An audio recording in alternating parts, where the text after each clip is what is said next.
오늘 설교 제목을 한번 유심히 보셨나요? 혹시 안 보신 분이 계시다면 지금 보시기를 바랍니다. 여러분 느낌이 어떻습니까? 두자죠?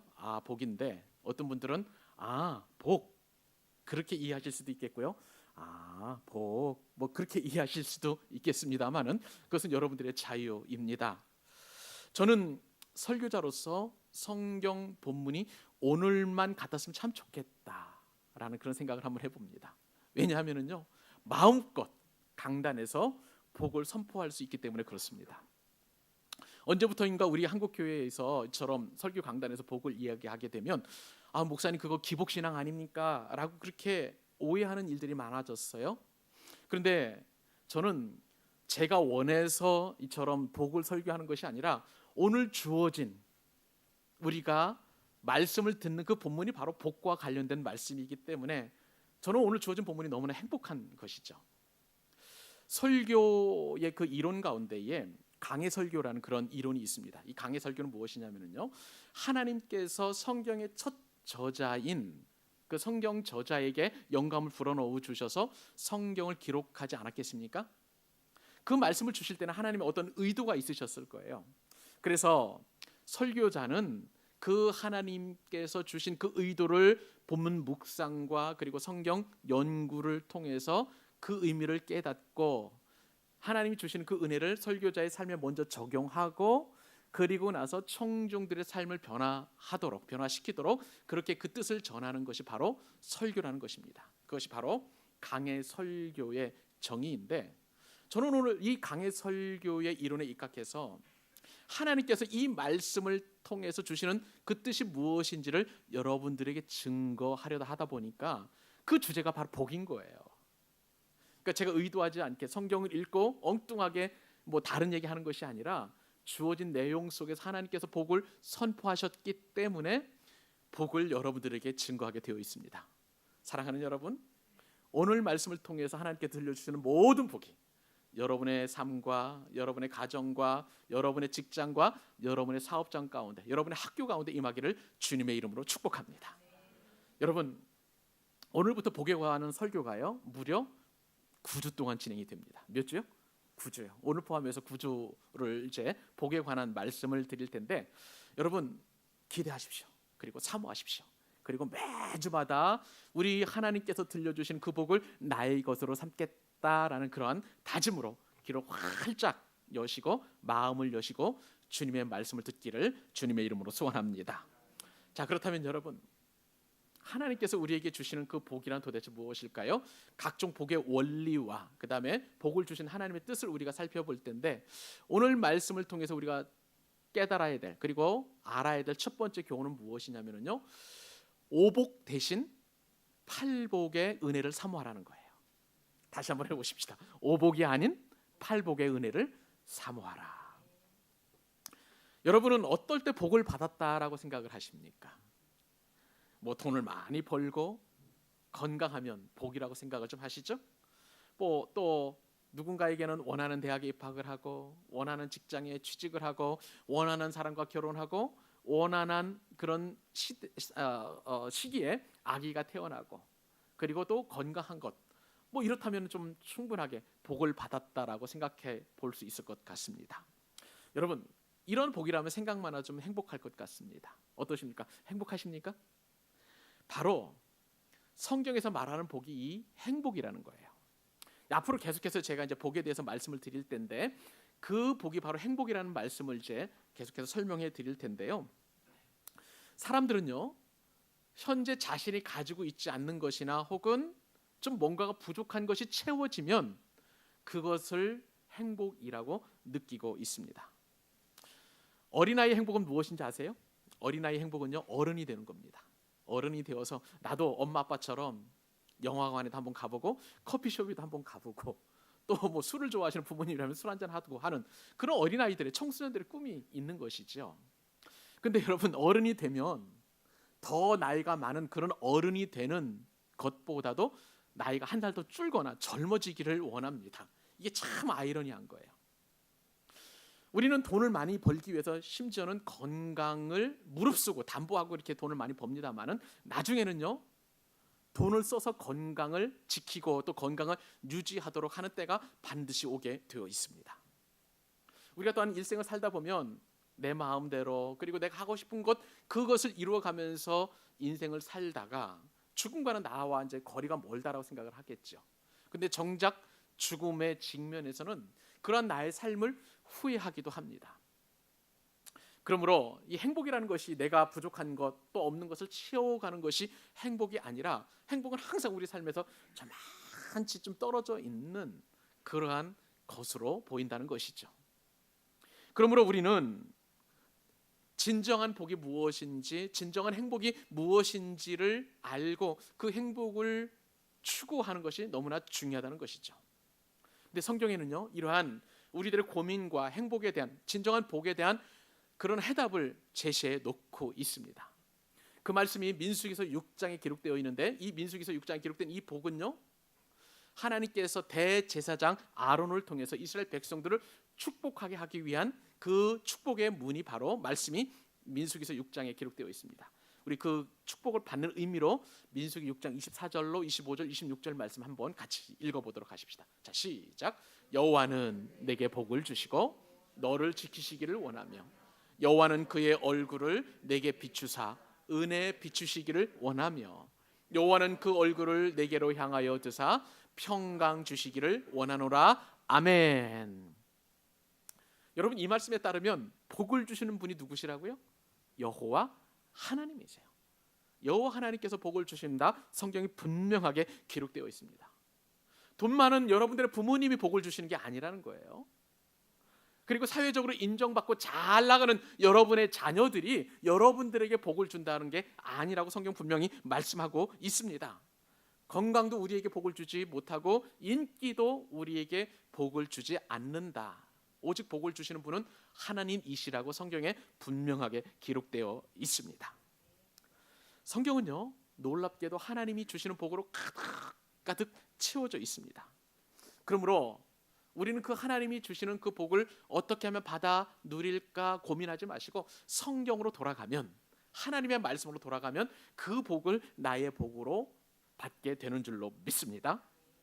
그 가운데 특별히 마태복음 5장, 6장, 7장에 보면은요, 우리가 행복해질 수 있는 비결들, 하나님께서 우리에게 예정해 놓으시고 우리에게 주시기로 약속하신 복들이 산더미처럼 많이 기록되어 있어요. 그래서 제가 설교서두에 막 흥분하면서 여러분들에게 복을 선포합니다라고 이렇게 막 이렇게 뭐라 그럴까 흥분하면서 힘주어서 말한 이유가 바로 여기에 있는 것입니다. 성경학자들은요, 마태복음 5장, 6장, 7장을 일컬어서 산상보훈이라고 그렇게 이야기합니다. 산상보훈이란 무엇이냐? 예수님께서 산에서 가르쳐 주신 보배로운 교훈이란 뜻에서 산상보훈이라고 이야기합니다. 또 어떤 신학자들은 이 산상보훈을 일컬어서 산상수훈이라고 이렇게 이야기합니다. 예수님께서 산에서 가르쳐 주신 후대에 전할 교훈이라는 의미에서 산상수훈이라고 이렇게 이야기를 하죠. 저는 특별히 산상수훈이라는 말을 더 선호합니다. 그래서 앞으로 제가 설교할 때는 산상수훈이라는 말로 여러분들에게 많은 그런 그 교훈을 들려드리도록 하겠습니다. 예수님의 이 산상수훈 설교는요, 오직 마태복음에만 등장합니다. 물론 이 오늘 본문과 비슷한 내용이 이제 앞으로 살펴볼 그런 어떤 뭐 복과 관련된 비슷한 내용이 누가복음 6장에도 등장을 합니다만은 누가복음의 6장에 나타나는 이 그 뭐라 그럴까요? 수훈은 어떤 산에서 하신 말씀이 아니라 평지에서 하신 말씀이기 때문에 신학자들은 평지 설교라고 이렇게 이야기합니다. 누가복음 나중에 읽다가 보면 비슷한 내용이 나오는데 하지만 그것은 산상수훈이 아니라 평지 설교라고 이렇게 보시면 되겠습니다. 자, 그렇다면 여러분, 예수님께서 지금 이 설교를 말씀하시는 장소가 어디라고 말씀드렸습니까? 산인데요. 산에서 말씀하신다고 말씀을 드렸는데, 근데 이 산이라는 것이 사실은 산이 아니에요. 자, 언덕입니다. 혹시 이스라엘에 가신 분들은 갈릴리 호수를 좀 아시는지 모르겠습니다. 이 갈릴리 호수는요, 일반 해수면보다도 높이가 무려 400m나 낮습니다. 그러므로 급경사를 이루고 있어요. 예수님께서는 그 경사지를 이용하셔서 그 언덕에서 무리들과 그리고 제자들을 앉혀놓고 복에 관한 설교, 산상수훈을 말씀하신 것입니다. 그래서 오늘 본문에 따르면 그것이 바로 산상수훈이다라고 우리가 알게 되는 것이죠. 근데 이 산상수훈이라는 것은 너무나 좋은 내용이에요. 너무나 은혜롭고, 그리고 정말 그 성경을 조금이라도 이렇게 읽고 싶은 사람들에게는요, 이제 만민의 베스트셀러 아닙니까? 꼭 이 마태복음 5장, 6장, 7장을 읽습니다. 세계적인 문학가나 세계적인 철학가나 그리고 타 종교 지도자들이라 할지라도 이 산상수훈 설교는 누구나 다 읽고 그리고 그 내용을 어느 정도 알고 있어요. 심지어는요, 이 예수님의 산상수훈 설교를 가지고 타 종교를 설파하는 일에 이 본문 내용을 사용합니다. 제가요, 엊그저께 아주 참 특별한 뉴스를 이렇게 접하게 되었습니다. 대해 스님이라고 대한 불교 조계종에 소속된 승려인데 여자 승려예요. 이분이 영화 감독인데 영화를 한 편 만들었습니다. 그 영화가 어떤 영화였느냐? 마태복음 5장을 배경으로 해서 만든 산상수훈이라는 영화를 만들었어요. 여러분, 승려가, 여자 감독이 이 산상수훈 영화를 만들었다면 기독교 영화입니까? 아니면 불교 영화입니까? 여러분 어떻게 생각하세요? 참 특별합니다. 그런데 이 산상수훈 설교 영화가요, 유라시아에서 아주 난리가 났습니다. 이제 그 러시아 쪽에 있는 그 국제 영화제에 이렇게 출품을 하게 되었는데, 이 출품된 그 영화제 가운데 러시아의 체복사리 국제 영화제라는 영화제가 있어요. 근데 이 영화제에서 무려 5월 달에 3관왕을 차지했어요. 감독상, 나무주연상, 뭐 각본상인가요? 그렇게 해서 아주 이제 그 인정을 받게 되었죠. 그리고 모스크바 국제 영화제 그 위원장은 이 영화를 보고 나서 아주 찬사를 이제 늘어놓게 되었는데, 너무나 지적이고 종교적이고 철학적인 내용을 담고 있어서 우리 영화제 끝판왕이다라고 이렇게 찬사를 늘어놓았답니다. 그뿐만이 아니에요. 이 영화를 감독한 대해 스님이 이제 로마 바티칸으로 가서 이제 교황을 만났는데, 프란치스코 교황이 어떤 얘기를 하냐면은 이제 격찬을 했어요. 좀 이런 영화를 좀 많이 좀 만들어 달라. 그 사람이 어떤 얘기를 했냐면은 교황 앞에서 이 영화 산상수훈은 종교 화합을 위해서 만들었습니다. 세계 평화를 위해서 만들었습니다. 온 인류가 영원히 푸르고 아름다운 삶을 위해서 이 영화를 만들었습니다. 그 길이 이 안에 있습니다라고 이렇게 얘기를 했더니 교황이 격찬을 늘어놓은 것이죠. 여러분, 다시 한번 질문을 드립니다.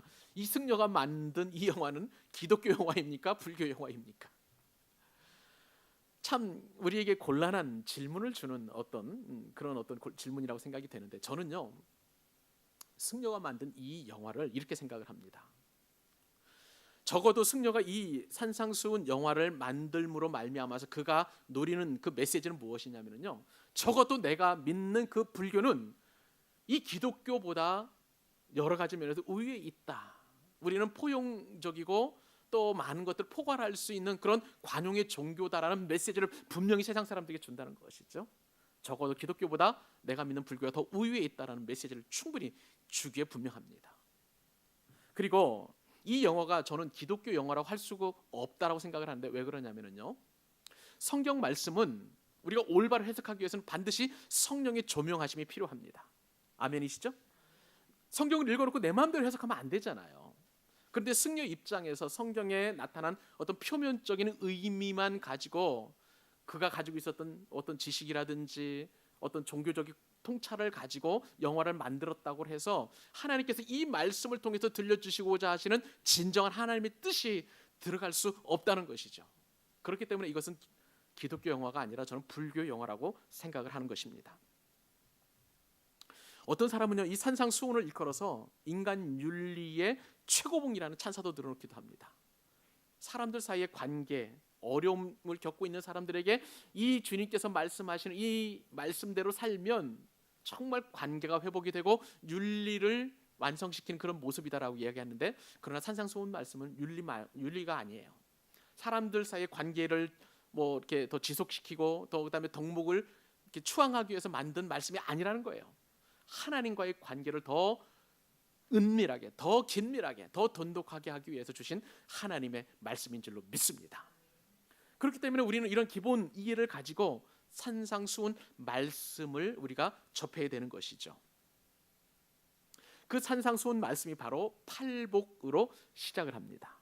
팔복은 8가지 복을 말하는 거예요. 8가지 복. 어떤 복입니까? 성경에 보니까 이제 우리가 다음 주부터 살펴보겠습니다만은 심령이 가난한 자의 복, 애통하는 자의 복, 온유한 자의 복, 의에 줄이고 목마른 자의 복, 긍휼히 여기는 자의 복, 마음을 청결하게 하는 자의 복, 그리고 화평케 하는 자의 복, 의를 위해서 핍박당하는 사람들이 받는 복을 말하는 것입니다. 근데 이러한 복을 이제 생각을 해볼 텐데 딱 들어보니까 벌써 여러분 시큰둥해지는 그런 표정인 것 같습니다. 목사님이 강단에서 복을 선포하고 그렇기 때문에 잔뜩 기대하고 말씀을 듣는데 보니까 의에 줄이고 애통하고 하는 그 사람들 복이라니까 이게 진짜 무슨 복입니까? 라고 이렇게 반문하는 그런 분이 계실 수 있을 것 같아요. 여러분들이 일반적으로 생각하는 복이 있죠. 그 복은 유교 경전 가운데 5대 경전 가운데 하나인 서경 가운데 나타나는 복이에요. 그 복이 수, 그리고 부, 강령, 유호덕, 고종명입니다. 수는 목숨 숫자니까 장수하는 복이죠. 부는 부자할 때, 부유하다 할 때 그 복을 말하는 것입니다. 강령이라는 것은 마음에 좀 평안을 얻는 것, 내 주변이 좀 평안해지는 것, 그런 복을 말하는 것이고요. 유호덕, 유교니까 아무래도 덕을 이제 추구하는 것, 덕 쌓기를 좋아하는 것, 뭐 덕을 베푸는 것을 좋아하는 것, 그것을 말하는 것이죠. 또 고종명이라는 것은 내 명대로 사는 것을 말하는 것입니다. 일반적으로 이러한 복은 많은 사람들이 추구하는 복이에요. 그런데 오늘 우리 하나님께서 말씀을 통해서 우리에게 주시는 복은 이 5복이 아니라 8복이에요. 8가지 복이라는 것입니다. 이 5복과 8복은 굉장한 차이가 있어요. 어떤 차이가 있을까요? 서경의 5복은 육체적인 복을 말하는 것이지만요, 성경의 이 8복은 영혼의 복인 줄 여러분 믿으시기 바랍니다. 5복은 물질적인 복에 불과하지만 이 8복은 영적인 복이에요. 근본적인 차이가 있습니다. 5복은 이 땅에서의 복이지만 8복은 저 영원한 세상에서 우리가 누려야 될 복인 줄로 믿습니다. 그리고 가장 결정적인 차이가 있는데 5복에는 구원이 없어요. 그러나 8복에는 구원이 담겨 있는 줄 믿으시기 바랍니다. 그러므로 이 5복은요, 모든 사람들이 누리는 복은 아니에요. 어떤 사람들에게는 정말 이 5복 다 받아서 누리는 사람이 있지만 제한적이죠. 아주 특수한 사람만이, 특별한 사람들이 누리는 복에 불과하지만 놀랍게도 이 8복은 예수 그리스도를 구주로 믿는 모든 사람들에게 주어지는 엄청난 복인 줄 여러분 믿으시기 바랍니다. 그러므로 저와 여러분은 8복을 누릴 수 있는 이미 자격이 주어진 거예요. 사랑하는 여러분, 진정으로 복 있는 사람은 세상 사람들이 말하는 이 5복이 아니라는 것을 확실하게 믿는 사람들입니다. 진정한 복은 예수 그리스도를 믿고 죄사함의 기쁨을 누리고 하나님의 자녀로서, 그리고 예수님께 선택된 제자들만이 누리는 복인 줄 여러분 믿으시기 바랍니다. 이런 사람들은요, 이 땅에서의 복뿐만 아니라 내세에서도 영원한 복을 누리게 되어 있습니다. 어떤 사람들이 말씀을 드렸죠. 산상수훈을 통해서 사람들과의 관계 덕목을 증진시키는 윤리적인 내용이다라고 그렇게 이야기합니다만은, 여러분 한번 생각을 해보세요. 이 땅 가운데에 살아갈 때 하나님과의 관계를 해결하지 못한 채 윤리적인 관계를, 이렇게 사람들과의 관계를 돈독하게 한다고 해서 무슨 의미가 있는 건가요? 하나님은 우리 가운데서 진노를 여전히 갖고 계시는데 그 진노 가운데서 우리가 사람들과의 관계를 더 돈독히 한다는 것이 도대체 무슨 의미가 있겠습니까? 우리가 조금 더 잘 살면 무슨 의미가 있겠느냐는 것이죠. 그러므로 여러분, 이 자리에 계신 모든 분들을 주님의 이름으로 축복합니다. 5복이 아니라 8복을 사모하실 수 있기를 바랍니다. 8복을 나의 복으로 가지고 저 영원한 복을 누리는 일에 우리의 모든 에너지를 쏟는, 그리고 그 복을 사모하는 여러분 될 수 있기를 주님의 이름으로 축복합니다. 오늘 말씀을 통해서 우리가 복에 대한 원리를 생각해 볼 때 그 교훈 두 번째는요, 복은 조건이나 자격을 갖춘 사람이 받는 게 아니라는 사실입니다. 8복은 말씀을 드린 대로 심령이 가난한 자로부터 그 다음에 의에 줄이고 목마른 자에 이르기까지 주어지는 8가지 복인 것입니다. 그런데 이 말씀을 좀 읽다 보면 좀 한 가지 우리가 고민에 빠지게 돼요. 이러이러한 자는 복이 있나니 이렇게 이야기를 해버리니까 복을 받는 사람이 좀 조건이나 혹은 자격이 있는 게 아닌가 그렇게 오해하게 된다는 것이죠. 예를 들어 볼까요? 심령이 가난한 자는 복이 있나니 천국이 저희 것이며라는 말씀이 이제 주어집니다. 다음 주에 우리 살펴보겠습니다만은.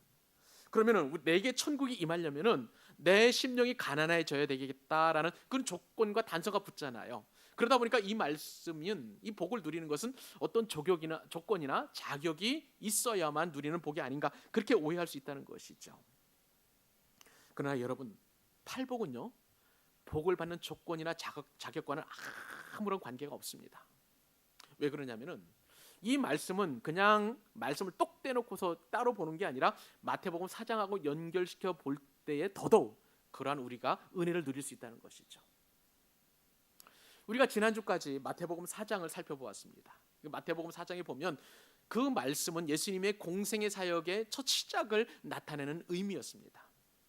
예수님께서 공생애를 사역할 때 이방 땅 갈릴리로부터 시작을 했어요. 그곳은 어떤 곳이었습니까? 흑암이 앉아있는 땅이었어요. 그늘에 앉아있는 사람, 사망에 앉아있는 사람들이 사는 땅이 바로 이 갈릴리 땅이었던 건 여러분 잘 아실 것입니다. 그런데 그 땅에 예수님께서 큰 빛으로 다가가신 거예요. 그 어둠을 밝히시고 그리고 그곳에서 가르치시고 전파하시고 치유하는 사역을 감당하셨습니다.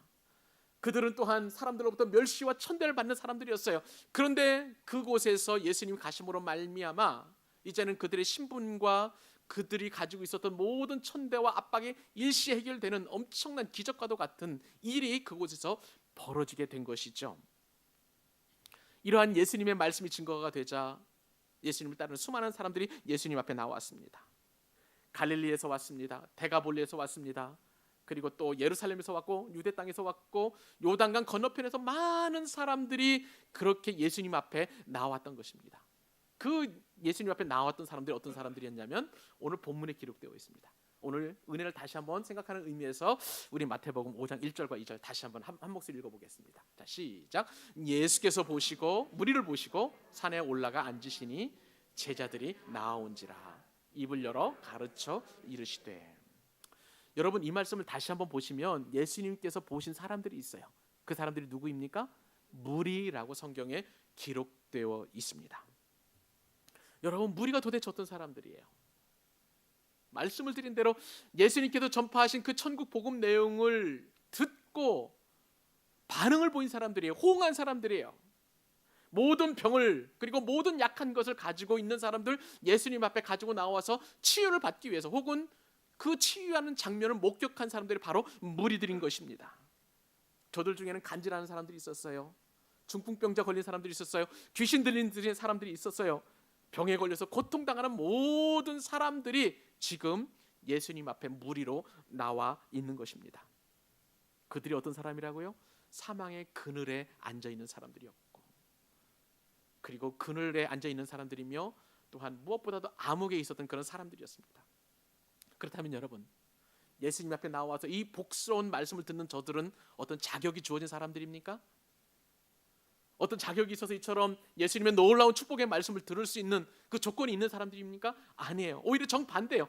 저주받았다고 생각하는 사람들이 지금 주님 앞에 나와서 이 축복의 말씀을 듣는 것입니다. 그러므로 우리는 이 말씀을 통해서 한 가지 분명히 명심해야 될 것은 예수님의 복은 어떤 조건이 갖춰져야 누리는 복이 아니라는 사실을 여러분 믿으시기 바랍니다. 그저 우리가 하루하루를 살아내기가 버겁고 견디고 버티고 하는 그런 사람들, 삶이 어려운 사람들에게 주시는 주님의 놀라운 복이에요. 내가 어떤 조건을 갖추어야만 복을 받는 게 아니라는 사실입니다. 살다 보니 너무나 어려워요. 너무나 고통스러워요. 너무나 아파요. 너무나 애통하여 슬퍼요. 그런 사람들에게 주님께서 친히 다가가 주셔서 주시는 복임을 여러분 믿으시기 바랍니다. 이것이 바로 기독교와 다른 종교의 차이점이에요. 다른 종교는요, 내가 그 복을 받기 위해서 원하는 그 소원을 성취하기 위해서 신 앞에 가지고 나아가야 됩니다. 그냥 빈손 들고 갑니까? 아니에요. 재물을 가지고 나아갑니다. 재산을 가지고 나아갑니다. 복채를 가지고 나아갑니다. 그래서 신 앞에 치성을 드려야 돼요. 신을 감동시켜야 돼요. 그래서 그 복을 원하는 바를 소원을 성취할 수가 있는 것이죠. 그러나 기독교는 아니에요. 내가 가는 것이 아니라 하나님이 나를 위하여 이처럼 어렵고 힘들고 피곤하고 지쳐있고 힘겨운 우리 인생 가운데 친히 찾아와 주신 줄 여러분 믿으시기 바랍니다. 동시에 오늘 말씀은요, 또 다른 전제를 한 가지 가지고 있어요. 그러한 무리에게 말씀을 하셨지만 주님께서 이 축복을 선포하실 때에는 분명한 대상이 있었습니다. 그 대상은 누구입니까? 바로 제자들이에요. 여러분, 세상 사람들은요, 아무리 예수님께서 축복의 말씀을 전한다 할지라도 그들은 소화할 수가 없어요. 받아들일 수가 없습니다. 예수님께서 이처럼 축복의 말씀을 선포하시지만 세상 사람들은 이 복을 내 것으로 소화할 수 있는 그런 어떤 영적인 능력이 없는 거예요. 오직 예수님께서 우리를 찾아와 주시고 그럴 때 우리의 믿음으로 반응하고 그리고 예수님을 만나서 제자로 선택된 사람들에게 주어지는 놀라운 복이라는 것입니다. 무리와 제자는 좀 달라요. 무리는요, 본래 이런 특성을 가지고 있습니다. 몰려다니는 사람들입니다. 무리는요, 굉장히 그래서 여론이 중요해요. 시대 정신이 중요합니다. 여론이 이쪽으로 쏠리면 이쪽으로 가는 사람들이고 저쪽으로 쏠리면 정반대로 또 가는 사람들입니다. 항상 갈팡질팡하는 사람들이죠. 그러나 제자들은 그렇지 않습니다. 예수님의 그 부르심에 순종해서 예수님을 나의 구주, 나의 하나님으로 믿고 그리고 나의 구세주로 영접한 그 제자는 갈팡질팡하는 사람들이 아니에요. 어떠한 삶이 우리에게 주어진다 할지라도, 애통하고 고통하고 슬픔 가운데 있다 할지라도 오직 믿음의 주요 나를 택해 주신 예수님을 붙잡고 나아가는 사람임을 우리는 인정해야 하는 것입니다. 사랑하는 여러분, 여러분의 삶이 녹록하지 않다 할지라도, 여러분의 삶 가운데 피곤함이 몰려오고 힘들다 할지라도 결코 좌절하지 마시고 찾아오신 예수님으로부터 주시는 복을 받아 누리실 수 있기를 바랍니다. 내가 예수님을 믿기만 하면, 그리고 예수님의 제자가 되기만 하면, 예수님께 선택된 그런 제자면 주님께서 주시는 모든 복이 내게로 임한다는 사실을 믿고 그 복을 받아 누리는 여러분들 되시길 주님의 이름으로 축복합니다. 오늘 말씀을 통해서 또 주님께서 우리에게 주시는 축복의 세 번째 원리입니다. 그것은 복은 행복하신 예수님께 동참하는 것이라는 사실입니다. 같이 한번 읽어볼까요? 복은 무엇이라고요? 행복하신 예수님께 동참하는 것이다. 여러분, 예수님은 행복하신 분이신 줄로 믿습니다. 아멘. 예수님은 행복하신 분 맞습니까? 아멘. 왜요? 모든 복이 예수님으로부터 임하기 때문에, 복이 바로 근원이 예수님이시기 때문에 그렇습니다. 너무나도 행복하신 그 예수님께서는요, 그 행복을 우리에게 나누어 주고 싶어 하시는 거예요. 그 예수님의 열정이 오늘 본문 가운데 기록이 되어 있습니다. 내가 이렇게 행복해, 내가 이렇게 행복해, 내가 이렇게 행복하니 너희도 행복해야 된다라는 그 주님의 마음과 속삭임이 오늘 본문에 잘 드러나 있습니다. 원래 이 복이 있나니 할 때 이제 우리가 다음 주부터 살펴봅니다만은 심령이 가난한 자는 복이 있나니라고 이렇게 성경에 기록되어 있죠. 영어 성경에 보니까 blessed, 복된이라는 그런 뜻을 가지고 있죠. 이 복이 있나니라는 이 단어는요, 완전한 감탄사예요. 성경 원문대로 원래 기록된 대로 읽어보면 이런 뜻입니다. 어떤 의미를 가지고 있냐면요, 심령이 가난한 자의 행복이요, 이런 뜻이에요. 또 애통하는 자의 행복이요, 온유한 자의 행복이요, 의에 줄이고 목마른 자의 행복이요 라고 이렇게 기록이 되어 있어요. 감탄사입니다. 감정이 잔뜩 묻어나 있는 아주 좋은 그런 말씀인 것이죠. 또 이 복이 있나니 이 말씀에는 예수님의 간절한 염원이 담겨져 있어요. 소망이 담겨져 있는데 어떻게 담겨져 있느냐, 긍휼히 여기는 삶을 살면 얼마나 행복한지 아는가라는 그런 소원이, 예수님의 소원이 담겨져 있어요. 마음이 청결하면 얼마나 행복한지 아는가? 화평가할 때 얼마나 행복한지 아는가? 의를 위하여 핍박을 받을 때 얼마나 행복한지 아는가라는 주님의 마음이 이 말씀 가운데 담겨져 있습니다. 이 복이 있나니라는 이 원래 그 헬라어 단어가 마카리오스라는 그 단어를 씁니다. 근데 이 마카리오스라는 단어는요, 그 지중해의 그 동부 쪽에 있는 그 뭐라 그럴까, 사이프러스죠. 키프로스 섬에서 유래가 된 단어예요. 그러니까 키프로스를 이렇게 헬라어로 번역을 한 것이, 그것이 바로 이제 마카리오스라는 그 단어인데요, 복이라는 단어인데, 키프로스는 그래서 복 있는 섬이라고 생각하시면 되겠습니다. 여러분, 왜 이 키프로스가 복 있는 섬이 되냐면요, 키프로스는 섬임에도 불구하고 그 안에 광물이 무궁합니다. 자원들이 많습니다. 그리고 바다로 둘러싸여 있으니까 모든 해산물들이 풍부하고요, 일조량이 많으니까 농사가 잘 돼요. 그러니까 이 안에서는 모든 것이 다 만족하고 자급자족할 수 있습니다. 그래서 이 키프로스에 사는 사람들은 굳이 자신의 필요한 것을 얻기 위해서 저 육지로 나갈 필요가 없는 거예요. 큰 섬입니다. 그래서 마카리오스가 바로 만족 혹은 자족이라는 의미에서 지금 이렇게 유래가 되었고, 그 단어를 지금 예수님께서 쓰고 계시는 것이죠. 그런데 여러분, 이 복이 있나니라는 이 예수님의 말씀은 세상 사람들이 누리는 그 만족이 아닌 것입니다. 그 만족은 어떤 만족이냐? 하나님과의 관계에서 나오는 만족인 것이죠. 예수님은 누구보다도 하나님과의 온전한 관계를 누리셨어요. 그러다 보니까 모든 것이 만족하고 모든 것이 충만하고 모든 것이 넘치는 그런 행복을 누리고 계시는 것입니다. 그래서 주님은 그 행복을 제자들에게, 예수님을 따르는 사람에게 어떻게든지 간에 나누어 주고 싶은 열망과 열정이 오늘 본문 가운데 기록이 되어 있는 것이죠. 너도 나처럼 심령이 가난한 자가 되면 행복한 사람이 될 수 있어. 그 행복을 너에게 줄까? 라는 주님의 아름다운 속삭임이 지금 오늘 본문 말씀을 통해서 우리에게 주어지고 있습니다. 사랑하는 여러분, 이렇게 행복을 나누어 주시는 그 예수님 한번 생각해 보십시오. 예수님은 어떤 분이십니까? 예수님만큼 이 땅에서 가난한 사람이 없었어요. 예수님처럼 이 땅에서 사람들에게 배신을 당한 분이 없으셨습니다. 예수님은 심지어 이 땅에 아기로 태어나셨는데 영문도 모르고 헤롯 땡화로부터 죽임을 당하는 그러한 어려움을 겪으셨어요. 우리가 얼마 전에 살펴보았습니다. 예수님께서 공생의 사역을 시작하실 때에 40일 동안 금식하셨어요. 굶주리셨습니다. 얼마나 배고프셨는지요. 예수님은 또한 이 땅에 사시면서 극한의 고통을 경험하셨잖아요. 그 십자가 사건을 통해서.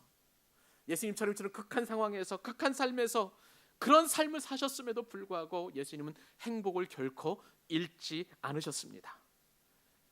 그러므로 그 행복하신 예수님께서 저와 여러분에게 행복을 나누어 주신다 하시니 예수님을 믿는 우리는 이 세상에서 가장 행복한 사람인 줄로 믿습니다. 그 예수님께서 저와 여러분을 지금 행복의 나라로 초대하고 계시는 거예요. 저는요, 광교 사랑의 교회를 개척하면서 약 6개월 동안 서울 광영교회에서 부교역자로 삶을 살면서 얼마나 행복을 경험했는지 몰라요.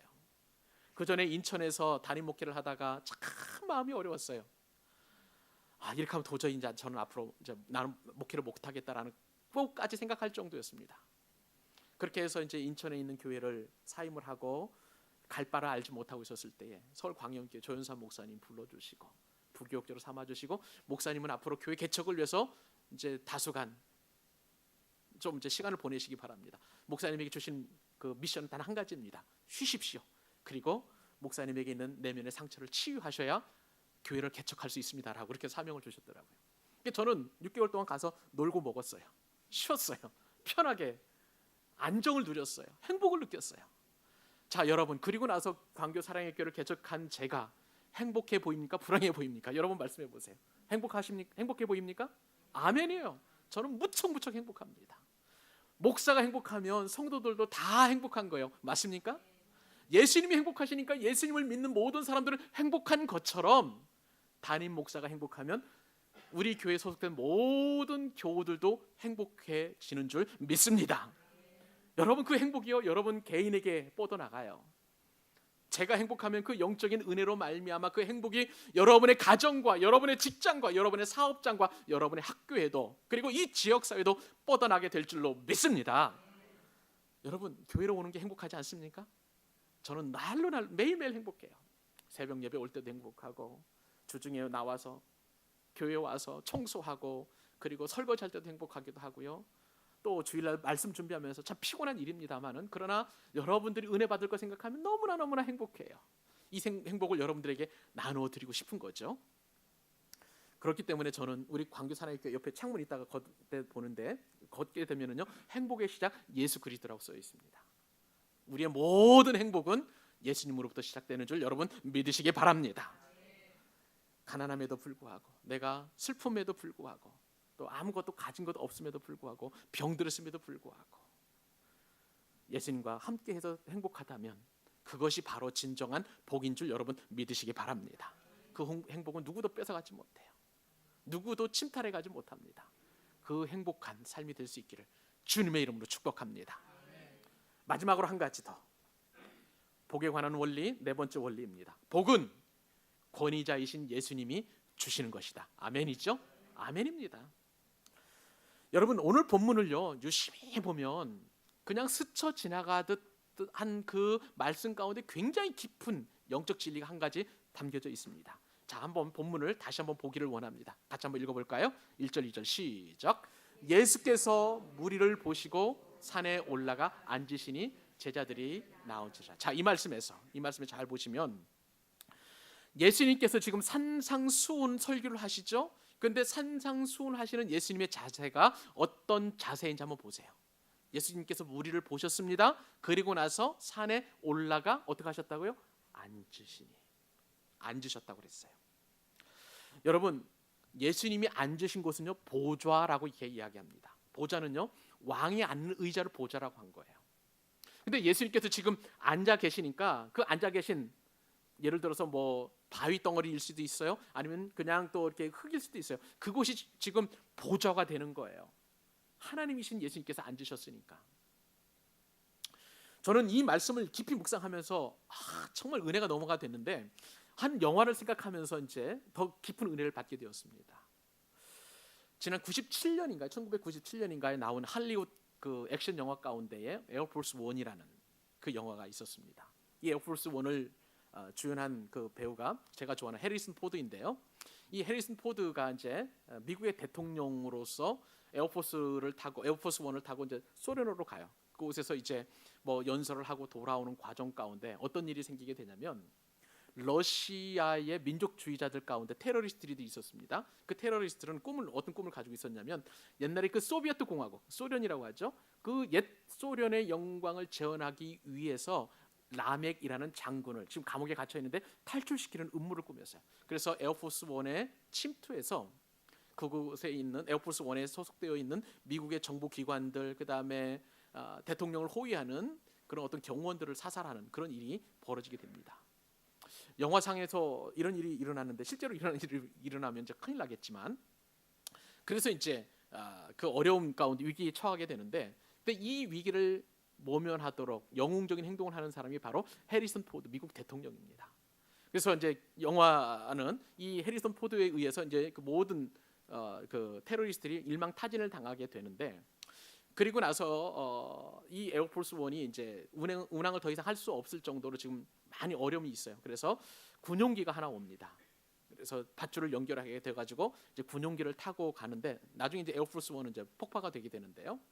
그러면서 이 군용기에 딱 모든 대통령을 포함해서 모든 사람들이 딱 안착을 했었을 때에, 나중에 이제 엔딩 장면에서 이 군용 수송기의 조종사가 이런 말을 합니다. 대통령께서 지금 이 비행기를 타셨으니 이 비행기가 지금 에어포스 1이 됩니다라고 이렇게 얘기하는데, 제가 그 대사가 마음에 확 와닿았어요. 그러면서 오늘 본문과 딱 연결이 되었습니다. 여러분, 원래 예수님의 보좌는 어디에 있습니까? 저 하늘나라의 하나님 우편에 앉아 계신 분이세요. 그 분께서 지금 산에 올라 앉으셔서 말씀을 증거하시는 것입니다. 그러므로 예수님께서 지금 하늘 보좌에 앉으신 그 예수님께서 지금 이 산에 앉으셔서 말씀하신다는 것은 하나님의 아들로서 복을 선포하시는 거예요. 그 권위와 그리고 그 권세가 얼마나 대단한지를 우리가 알 수가 있는 것이죠. 그러므로 예수님께서 오늘 말씀을 통해서, 이거 앞으로 살펴볼 말씀을 통해서 어떤 사람들은 복이 있나니라고 말씀하시면 그 복이 그대로 임하게 될 줄로 믿습니다. 왜요? 예수님께서 복의 권위자이시고 권세자이시기 때문에 그런 것이죠. 그 예수님의 말씀에 얼마나 권위가 있던지 나중에 보면은 마태복음 5장에 이제 7장에 모든 산상수훈의 설교가 다 끝나고, 그리고 그 설교를 들은 사람들의 반응이 나오는데 무리들이 이렇게 반응을 하게 되었습니다. 마태복음 7장 28절 그리고 29절 말씀에 보면 예수께서 이 말씀을 마치심에 무리들이 그의 가르치심에 놀라니 이는 그 가르치심이 권위 있는 자와 같고, 어떤 자와 같다고요? 권위 있는 자와 같다. 하나님처럼 권세 있는 자와 같고 그들의 석임관과 같지 아니함일러라. 분명하게 이렇게 이야기하고 있는 것이죠. 사랑하는 여러분, 오늘 저와 여러분에게 복을 선포하시는 예수님은 복의 권위자이심을 여러분 믿으시기 바랍니다. 예수님은 이 땅을 믿음으로 살아가는 저와 여러분에게 행복을 주시는 그 권위자이신 것이죠. 예수님의 말씀에는 권세가 있었습니다. 그러므로 주님이 허락하신 이 행복은 그 누구도 저와 여러분에게서 빼앗지 못할 줄로 믿습니다. 그러므로 우리는 이 예수님의 축복의 말씀을 받을 때에 예레미야처럼 하나님의 말씀을 얻어먹어야 되는 거예요. 얻어먹어야 되는 것입니다. 예레미야가 어떠한 자세로 하나님의 말씀을 받았는지 그 말씀 우리가 읽어봄으로 우리가 축복을 받는 여러분 되었으면 좋겠습니다. 같이 한번 읽어보십시다. 예레미야서 15장 16절 시작. 만군의 하나님 여호와시여, 나는 주의 이름으로 일컬음을 받는 자라. 내가 주의 말씀을 얻어먹었사오니 주의 말씀은 내게 기쁨과 내 마음의 즐거움이오나. 아멘. 주의 말씀을 얻어먹어야 되는 것이죠. 얻어먹게 되면 기쁨이 넘치고 내 마음의 즐거움이 넘치게 될 줄로 믿습니다. 말씀을 맺습니다. 피로사회를 쓴 독일 베를린 예술대학의 한병철 교수라는 분이 이렇게 이야기했습니다. 현대사회의 문제점은 결핍이 아니라 잉여다, 과잉이다라는 그런 말을 했는데 저는 그 지적에 10분 동의합니다. 우리는 지금 얼마나 넘치는 삶을 살고 있는지 몰라요. 그러다 보니까 진정한 감사도 모릅니다. 과거에 우리가 부족했을 때, 결핍했을 때 느꼈던 그 행복을 다 잊어버렸어요. 많다 보니까 더 많은 것을 추구하려고 하다 보니까 우리는 행복을 전혀 누리지 못하는 불행한 삶을 살아가고 있는 것이죠. 그러다 보니 우리 대한민국 사회가 우울증이 더 환자들이 넘쳐나고 있고요. 그리고 무엇보다도 OECD 최고의 자살률을 지금 기록하고 있습니다. 참 불행한 사회가 바로 대한민국 사회가 되어버리고 말았습니다. 사랑하는 여러분, 예수님의 이 산상수훈 설교는 이런 불행한 시대를 살아가는 현대인에게 해답인 줄로 믿습니다. 진정한 복이 무엇인지, 그리고 우리가 어떻게 해야 행복한 삶을 누리고 있는지 분명하게 말씀해 주신다는 것이죠. 이 말씀, 생명의 말씀, 은혜의 말씀, 능력의 말씀, 그리고 복의 권위자로부터 우리에게 주어주시는 이 복의 말씀을 잘 받아서 그 아름다운 복을 받아 누리는 우리 관계사랑에게 모든 예배자들 될 수 있기를 우리 주님의 이름으로 축복합니다. 여러분의 가슴에 여러분의 손을 한번 대십시오. 제가 여러분을 위해서 기도해 드리도록 하겠습니다. 하나님 아버지, 주님을 통해서 우리에게 진정한 복이 무엇인지 가르쳐 주시니 감사합니다. 우리는 이 땅을 살아가면서 좀 더 돈을 벌어야 되고, 좀 더 건강해져야 되고, 좀 더 잘나야 되고, 좀 더 사람들에게 인기가 있어야 되고, 좀 나아진 곳을 향해서 나가다 보니 그렇지 못한 내 형편을 바라보면 얼마나 불행하게 생각이 되고 얼마나 슬픈지 모릅니다. 하나님, 오늘 주신 말씀을 통해서 진정한 복의 원리를 우리에게 말씀해 주셨사오니 이 축복의 원리와 축복의 말씀이 나에게 주신 생명의 말씀인 줄로 믿고 그 행복을 받아 누리는 우리 귀한 광교 사랑의 교회 예배자들 되게 하여 주시옵소서. 단 한 사람도 불행한 사람이 없게 하여 주시옵시고, 복의 근원이시고 우리로 하여금 행복하신 예수님께서 그 행복을 어떻게든지 간에 나눠주시기 원하시는 그 아름다운 열망을 깨달아서 내가 행복한 사람이 되고, 그리고 나의 행복이 또 다른 사람에게 흘러나가도록 나를 그렇게 행복의 통로로 사용하여 주옵소서. 모든 영광 하나님께 올려드리옵고 사랑이 풍성하시고 은혜가 넘치시는 예수님의 이름으로 기도 올리옵나이다. 아멘.